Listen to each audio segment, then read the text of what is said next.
Critical thinking is not an abstract intellectual exercise reserved for philosophers and academics. It is a practical, learnable skill that directly impacts the quality of your daily decisions, relationships, professional success, and overall life satisfaction. This guide translates the theoretical concepts of critical thinking into actionable strategies you can implement immediately to transform how you think, decide, and grow.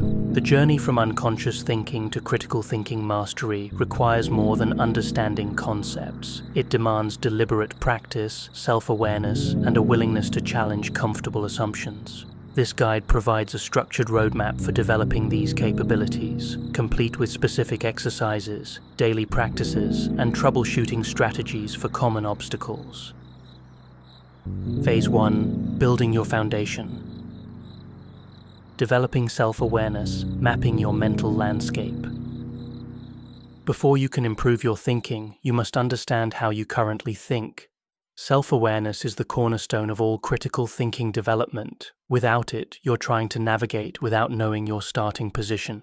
Begin with a 30-day thought pattern journal. Each evening, spend 15 minutes documenting your decision moments, emotional triggers, automatic thoughts, and information sources. What significant and minor decisions did you make today? What situations caused strong emotional reactions? What judgments or conclusions did you jump to without evidence? Where did you get information that influenced your thinking? The goal isn't to judge yourself, but to observe. You're a scientist studying your own mind. After 2 weeks, review your entries and look for patterns. Do you notice recurring themes? Situations where you consistently react without thinking. Topics where you're particularly defensive or closed-minded. Mindfulness is the practical tool for observing your thoughts in real time rather than retrospectively. Start with just 5 minutes each morning upon waking. Sit comfortably, close your eyes, and simply observe your thoughts without engaging them. Notice them like clouds passing across the sky. When you catch yourself following a thought thread, gently return to observation.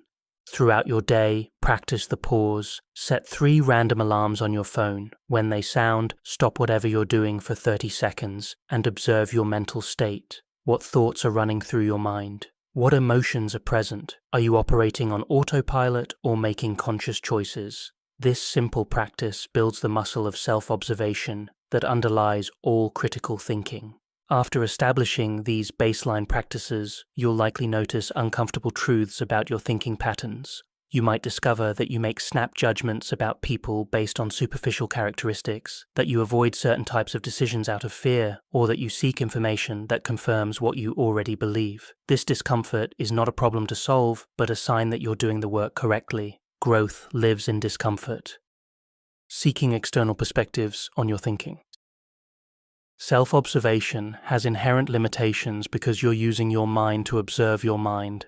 External feedback provides crucial information that self-reflection alone cannot reveal. However, seeking this feedback requires vulnerability and courage. Identify 3 to 5 people in your life who know you well and whose judgment you trust. These might include close friends, family members, mentors, or colleagues. Schedule individual conversations with each person and ask them specific questions about your thinking patterns. How do they perceive your approach to problems? In what situations do they notice you becoming defensive or closed-minded? What strengths do they observe in how you think and make decisions? Where do they see blind spots? Create a safe space for honest feedback by explicitly giving permission for candor. Tell them you're working on developing critical thinking skills and that you genuinely want to hear about your weaknesses, not just your strengths. Listen without defending or explaining. Take notes. Thank them for their honesty. Then spend time sitting with the feedback before responding or taking action.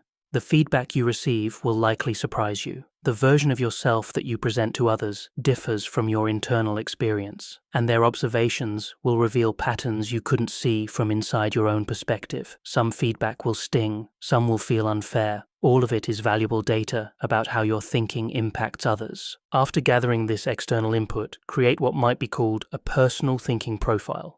This document synthesizes your self-observations and external feedback into a clear picture of your current thinking patterns. It should include your typical responses to stress, your known cognitive biases, situations where you think most clearly, and circumstances where your thinking becomes clouded. This profile becomes your baseline, the map of your mental territory as it currently exists. Phase 2. Building core, critical thinking skills. Mastering logical reasoning through daily practice. Understanding logical reasoning in theory differs vastly from applying it in the messy reality of daily life. The gap between knowledge and practice can only be bridged through consistent, deliberate application. Start consuming content with the explicit purpose of analyzing arguments rather than just absorbing information. Choose one opinion piece, advertisement, or political speech each day. Before reading or listening, prime your mind with the question, what is this person trying to convince me of, and how are they building their case? As you engage with the content, break down the argument into its component parts. What is the main claim being made? What premises or evidence are offered to support this claim? What assumptions underlie the argument that aren't explicitly stated? What conclusion is the author asking you to accept? Write these elements out explicitly. The act of writing forces clarity that mental processing alone often lacks. Next, evaluate the quality of the reasoning. Does the conclusion follow logically from the premises? Is the evidence relevant and sufficient? Are there alternative explanations for the evidence presented? What counter-arguments might challenge this position? This systematic analysis transforms passive consumption into active critical engagement. Watch specifically for logical fallacies, those common errors in reasoning that appear persuasive but don't withstand scrutiny. The ad hominem attack dismisses an argument by attacking the character of the person making it rather than addressing the argument itself. When you see a politician dismissed as corrupt without addressing their policy proposals, you're witnessing this fallacy. The false dichotomy presents only two options when other alternatives exist. When someone argues you must choose between freedom and security, they're typically ignoring nuanced middle positions. The slippery slope assumes one action will inevitably lead to extreme consequences without evidence for such a chain of events. Train yourself to spot these fallacies not to win arguments, but to protect yourself from being persuaded by faulty reasoning. More importantly, watch for them in your own thinking. We're all susceptible to using fallacious reasoning, especially when arguing for positions we're emotionally invested in. Developing evidence-based thinking in an information-saturated world. The modern information landscape presents unprecedented challenges for evidence-based thinking. We're drowning in data, but starving for wisdom. Learning to evaluate sources and evidence has become an essential survival skill. Develop a systematic approach to evaluating information sources. When you encounter a claim, especially one that aligns with your existing beliefs or triggers strong emotions, pause before accepting it. Ask yourself who is making this claim and what qualifications or expertise they have in this domain. What evidence are they providing? Is it original research, second-hand reporting, or opinion? What might motivate them to make this claim? Who benefits if you believe this? Seek out primary sources whenever possible. If someone references a scientific study, find and read the actual study rather than relying on the summary. If a statistic is cited, track down the original data. You'll frequently discover that secondary sources misrepresent or oversimplify the original information in ways that distort its meaning. Practice intellectual humility by actively seeking information that challenges your beliefs. This is perhaps the most difficult aspect of critical thinking because our minds resist information that threatens our worldview. Set up your information diet to include sources that represent different perspectives than your default position. If you typically consume liberal news sources, regularly read conservative ones. If you're immersed in business thinking, expose yourself to academic social science. If you're deeply scientific in orientation, engage with humanities perspectives. When you encounter information that contradicts your beliefs, notice your emotional reaction. Do you feel defensive, dismissive? The intensity of your reaction often signals how important the belief is to your identity and how resistant you might be to changing it. Use this emotional data as a signal to slow down and engage more carefully rather than dismissing the challenging information. Create what might be called an evidence journal, where you track claims you encounter and the quality of evidence supporting them. When you hear a statistic, a causal claim, or a prediction, write it down along with the source and the evidence provided. Over time, review these entries to see which claims held up and which didn't. This practice trains your mind to distinguish between well-supported claims and speculation dressed up as fact. Confronting your cognitive biases. Cognitive biases are not character flaws but inevitable features of human cognition. Our brains evolved to make quick judgments with limited information, and these mental shortcuts served our ancestors well in environments where hesitation meant death. However, in the complex modern world, these same shortcuts often lead us astray. Confirmation bias is perhaps the most pervasive and consequential. We unconsciously seek information that supports our existing beliefs while ignoring or dismissing contradictory evidence. To counteract this, implement what might be called a disconfirmation practice. For any belief you hold strongly, actively search for the strongest arguments against it. Don't seek out weak opposing arguments that are easy to dismiss. Find the most intelligent, well-reasoned critics of your position and genuinely engage with their perspective. The anchoring effect causes us to rely too heavily on the first piece of information we encounter. In negotiations, the first number mentioned tends to anchor the entire discussion, even when that number is arbitrary. To combat this, always question initial information and deliberately consider a wide range of possibilities before settling on a judgment. When making estimates or decisions, force yourself to generate multiple independent starting points rather than adjusting from a single anchor. The availability heuristic leads us to overestimate the probability of events that are easily remembered or imagined.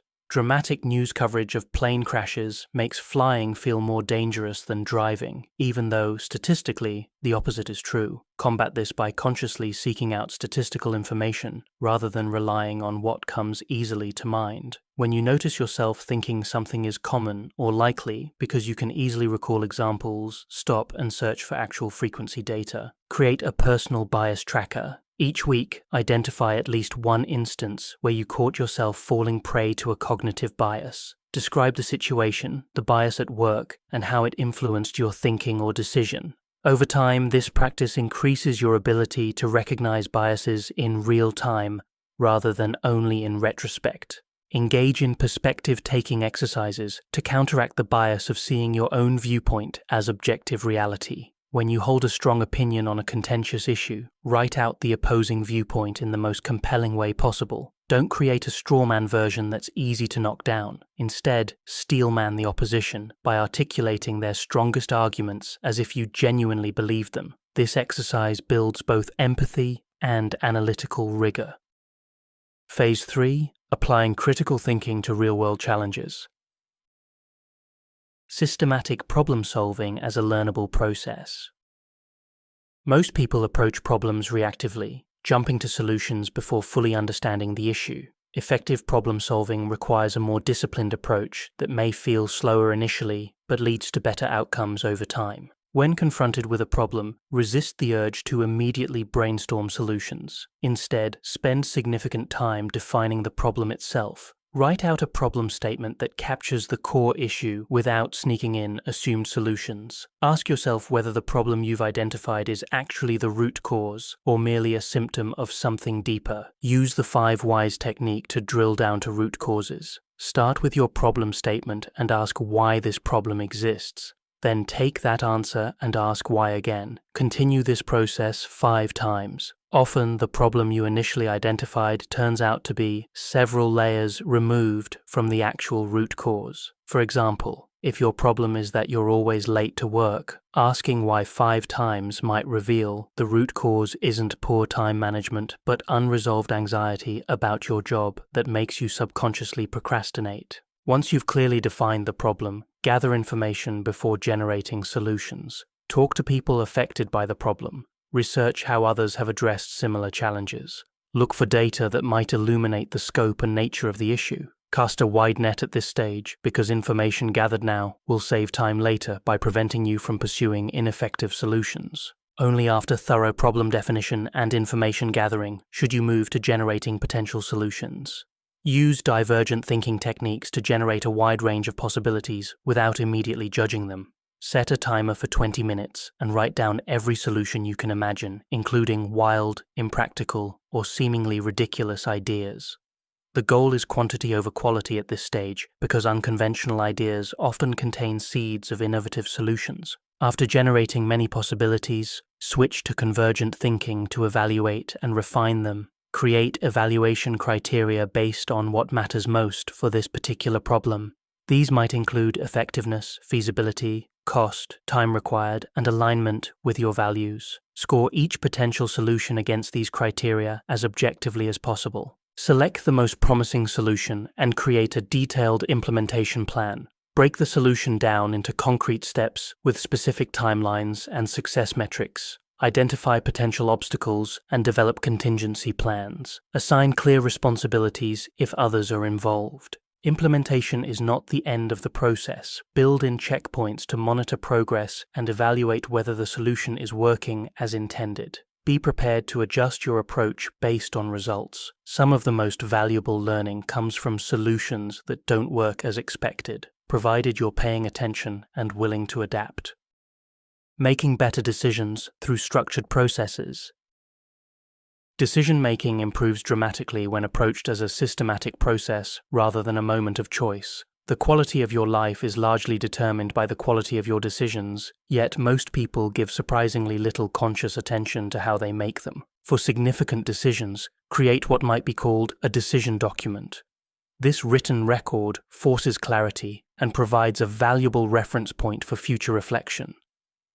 Start by clearly articulating the decision to be made and the context surrounding it. Why is this decision necessary now? What factors are creating pressure or urgency? What outcomes are you hoping to achieve? Identify your options systematically rather than settling for the first few that come to mind. Challenge yourself to generate at least 5 possible courses of action, even for decisions that seem binary. Often, the best option is one that doesn't immediately present itself. Consider creative combinations of options or entirely different approaches to achieving your underlying goal. For each option, map out likely short-term and long-term consequences across multiple dimensions of your life. How will this choice affect your finances, relationships, health, career, and personal growth? Consider both best-case and worst-case scenarios. What could go right? What could go wrong? What might you be failing to consider? Identify which of your values are most relevant to this decision and how each option aligns with those values.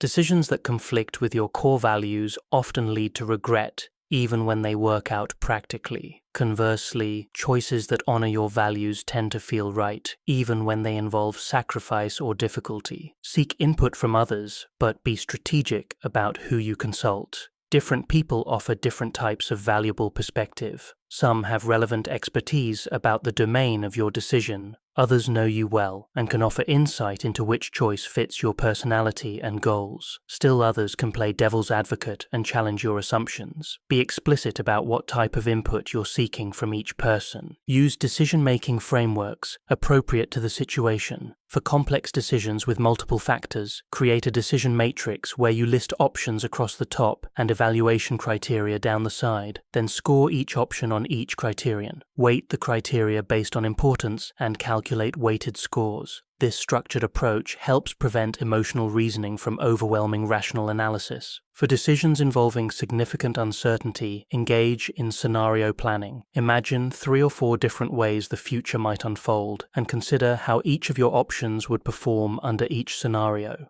This doesn't predict the future, but helps identify robust choices that work well across multiple possibilities and reveals options that are overly dependent on particular outcomes.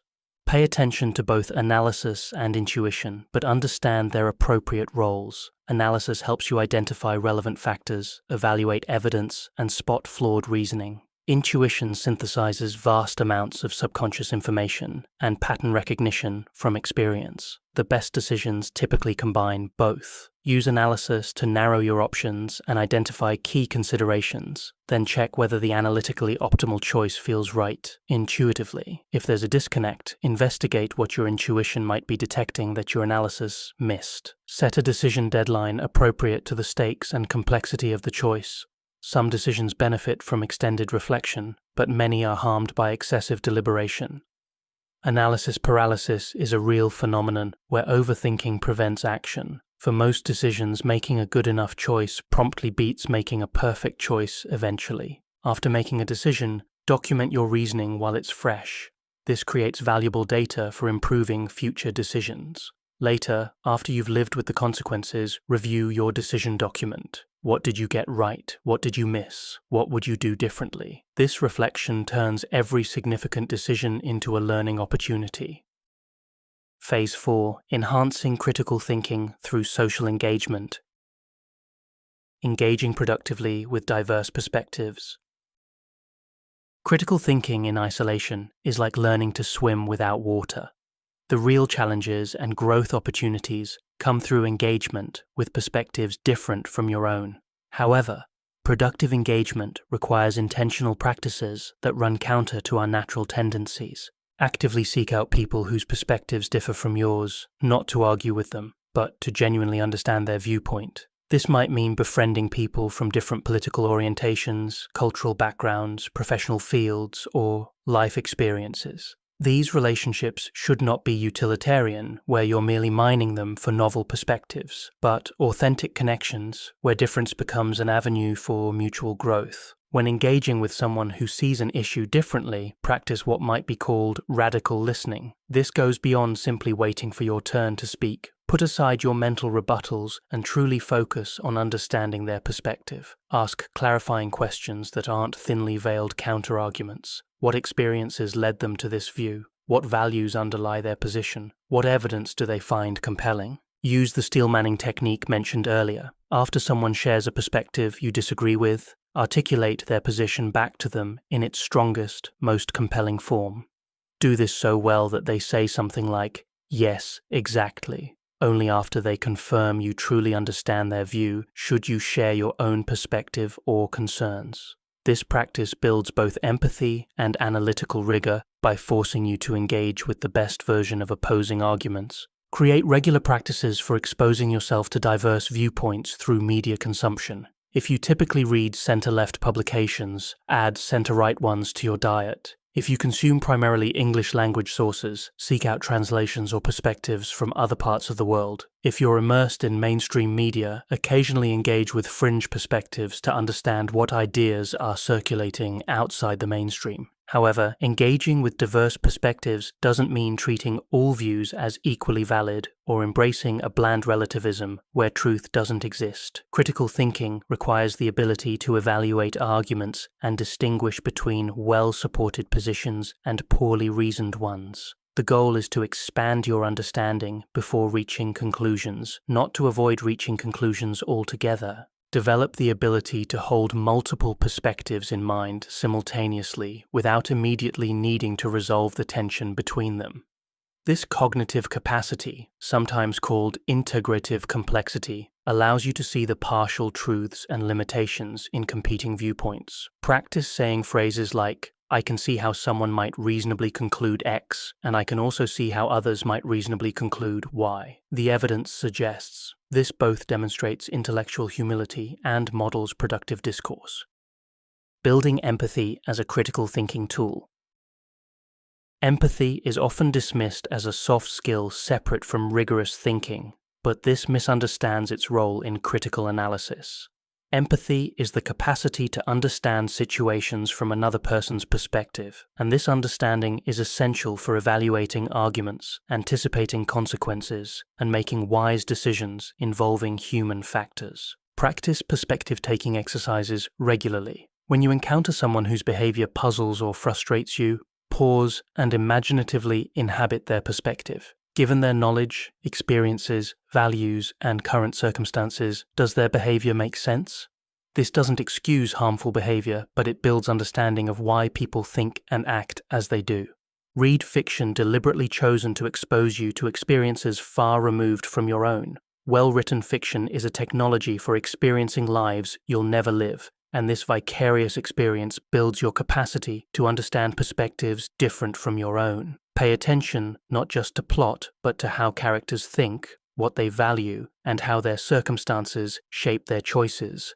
Engage in active perspective-seeking conversations where your goal is purely to understand rather than to persuade or solve. Ask people about experiences that shaped their worldview. What challenges have they faced? What moments changed how they see the world? What do they value most deeply and why? Listen to understand their internal logic rather than to identify flaws in their reasoning. However, empathy must be balanced with critical analysis. Understanding someone's perspective doesn't require agreeing with it or suspending judgment about harmful beliefs or actions. The goal is to understand how people arrive at their positions so you can engage more effectively, whether that engagement involves persuasion, cooperation, or resistance. Phase 5. Sustaining and deepening critical thinking practice. Building mental resilience for long-term growth. Critical thinking is not a destination, but an ongoing practice that requires sustained effort and resilience. The path includes setbacks, frustrations, and uncomfortable realizations about your own limitations. Mental resilience is what allows you to persist through these challenges and continue growing. Develop a growth mindset about thinking itself. Your current cognitive abilities are not fixed traits, but capacities that can be developed through effort and practice. When you struggle with a complex problem or fail to see your own bias in the moment, view this not as evidence of inherent limitation, but as information about where you need to focus development effort. Build emotional regulation practices that allow you to think clearly under stress. Stress and strong emotions narrow our cognitive focus and make us more likely to fall back on habitual patterns and biases. When you notice yourself becoming emotionally activated, pause and use simple regulation techniques before making decisions or engaging in important thinking tasks. This might be as simple as taking 6 deep breaths, going for a brief walk, or postponing a decision until you're calmer. Create what might be called a thinking routine that embeds critical thinking practices into your daily life rather than treating them as occasional efforts. This might include a morning reflection practice where you identify the day's most important decision and consider how to approach it well. It might include an evening review where you analyze one decision or interaction from the day. The specific content matters less than the consistency of practice. Develop a community of practice around critical thinking. Find others who are also working to improve their thinking and meet regularly to discuss challenges, share insights, and provide accountability. This might be a formal book club discussing critical thinking topics, an informal coffee meetup with friends committed to intellectual growth, or an online community focused on rationality and decision-making.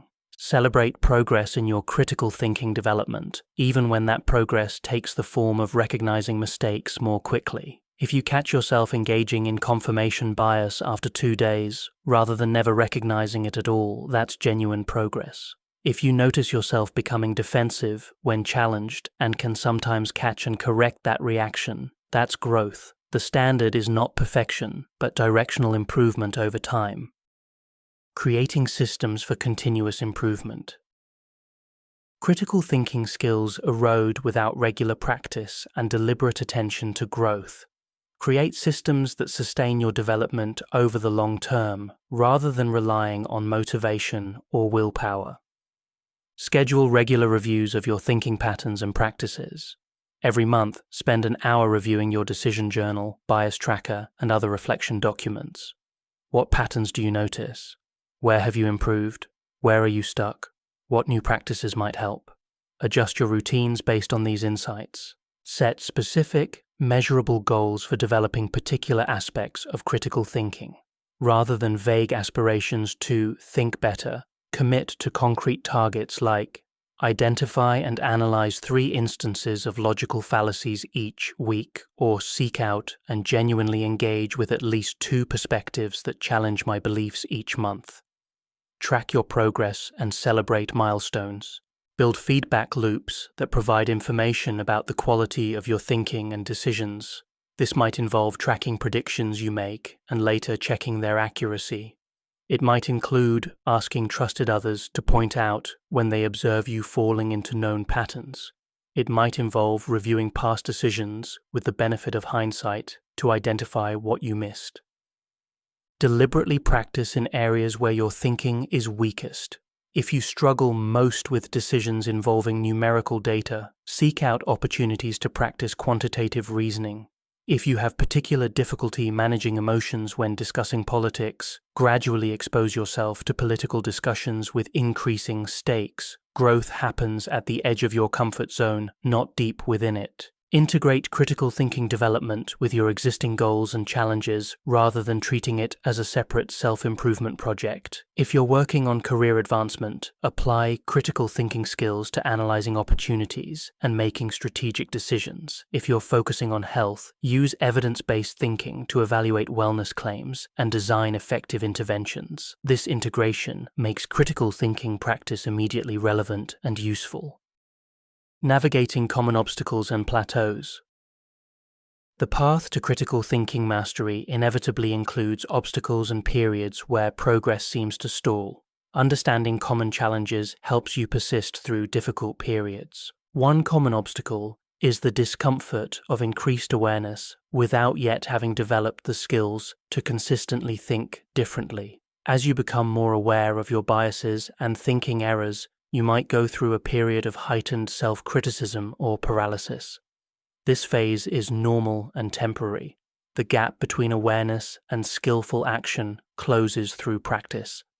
Another challenge is resistance from others who are invested in your thinking patterns remaining unchanged. As you become more critical in your thinking, you might question shared assumptions, challenge group norms, or make different choices than before. Some people in your life may respond with discomfort or pushback. Maintain your commitment to growth while also being thoughtful about how you engage with others. Critical thinking should make you more rather than less effective in relationships. Perfectionism can undermine critical thinking development. The goal is not to eliminate all biases or never make thinking errors. Such a standard is impossible, and pursuing it leads to paralysis or dishonest self-presentation. Instead, aim for continuous improvement and honest acknowledgement of limitations. Plateaus are normal in any skill development process. There will be periods where you don't notice improvement despite consistent practice. Trust the process and continue your routines. Often, plateaus precede breakthroughs as your mind integrates new capacities at a level below conscious awareness. When you encounter setbacks where you make particularly poor decisions or fall prey to glaring biases, resist the urge to view these as evidence that critical thinking development doesn't work. Instead, mine these experiences for insights. What circumstances made you particularly vulnerable? What warning signs did you miss? How can you set up safeguards for similar situations in the future? Conclusion: critical thinking as a way of life. Critical thinking is not a set of techniques you apply occasionally to important decisions. At its fullest expression, it becomes a way of engaging with the world characterized by curiosity, humility, rigor, and openness. This transformation doesn't happen quickly or easily, but the rewards extend into every corner of your life. The practices outlined in this guide provide a roadmap, but your journey will be uniquely yours. You'll discover which practices resonate most powerfully for you, which challenges require the most attention, and how critical thinking can best serve your particular goals and circumstances. The key is to begin, to practice consistently, and to approach the development of your thinking with the same critical mindset you're cultivating. As your critical thinking skills deepen, you'll likely find that the nature of your questions changes. Early on, you might focus on techniques and answers. With maturity, you'll become more interested in understanding complexity, tolerating ambiguity, and asking better questions. You'll move from seeking certainty to becoming comfortable with probability and provisional conclusions based on available evidence. The ultimate promise of critical thinking mastery is not that you'll always make perfect decisions or never be wrong. Rather, it's that you'll develop the capacity to navigate complexity with greater wisdom, to learn from mistakes more effectively, to engage with others more productively, and to align your choices more closely with your deepest values and highest aspirations. You'll become an increasingly reliable steward of your own mind, capable of meeting life's challenges with clarity, creativity, and courage. The work begins now, not with grand gestures, but with small, consistent practices, with observation rather than judgment, with curiosity rather than defensiveness, With commitment to growth over the long term, your mind is your most powerful resource. Investing in its development is perhaps the highest leverage action you can take for yourself and for all those your decisions touch. Begin where you are, use what you have, and trust that each small step forward compounds over time into transformation.